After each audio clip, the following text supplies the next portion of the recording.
Hello hi. ഏട്ടൻ്റെ വണ്ടി പൂജയ്ക്ക് കൊണ്ടുപോയ ദിവസം നിങ്ങൾ ഓർക്കുന്നെന്ന് ഞാൻ വിശ്വസിക്കുന്നു. അന്ന് തന്നെയായിരുന്നു എൻ്റെ ബർത്ത്ഡേ. അപ്പോൾ ഞാനത് വീഡിയോയിൽ ഇൻക്ലൂഡ് ചെയ്യണോ വേണ്ടയോ എന്നുള്ളൊരു കൺഫ്യൂഷനിലായിരുന്നു. എന്തായാലും ഇൻക്ലൂഡ് ചെയ്യാം. എൻ്റെ അമ്മയുടെ വകയൊരു സർപ്രൈസ് ആയിരുന്നു ഈ ഒരു ആശ്രമത്തിൽ, അതായത് ഒരു ഓൾഡ് ഏജ് ഹോമിൽ വെച്ചിട്ട് എൻ്റെ ബർത്ത്ഡേ സെലിബ്രേഷൻ. അവിടെ ഇത്രയും ആചാരങ്ങളൊക്കെ ഉണ്ടാകുന്നുണ്ട് ഞാൻ ഒട്ടും കരുതിയതല്ല. It was such a surprising and I'm very grateful for this moment. അപ്പോൾ ഇതിനൊക്കെ എനിക്ക് താങ്ക് യു പറയാനുള്ള എൻ്റെ അമ്മേൻ്റെ അടുത്താണ്. Lots of love towards you അമ്മ. എൻ്റെ അവിടെ ഒരു കുഞ്ഞ് പശുവിൻ്റെ ഫാമൊക്കെ ഉണ്ടായിരുന്നു. അപ്പോൾ അച്ഛനും അമ്മയൊക്കെ അതിനിങ്ങനെ കൊഞ്ചിച്ചുകൊണ്ടിരിക്കുക. അത് കഴിഞ്ഞിട്ട് അവിടെ നിന്ന് ഭക്ഷണവും കഴിച്ചിട്ട് ഞങ്ങൾ നേരെ പോയത് എൻ്റെ അമ്മയുടെ വീട്ടിലാണ്, അതായത് എൻ്റെ അമ്മമ്മയുടെ വീട്ടിൽ. അവിടെ എൻ്റെ അനിയത്തി ഒരു കുഞ്ഞ് കേക്ക് കട്ടിങ് സെലിബ്രേഷനൊക്കെ പ്ലാൻ ചെയ്തിട്ടുണ്ടായിരുന്നു.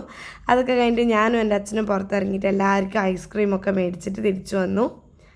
ഐസ്ക്രീമൊക്കെ കഴിച്ചതിന് ശേഷം ഞങ്ങൾ കസിൻസൊക്കെ കൂടിയിട്ട് ബീച്ചിലേക്ക് പോയി. അതിൻ്റെ വിശേഷം അടുത്ത വീഡിയോയിലാവാം. Thank you.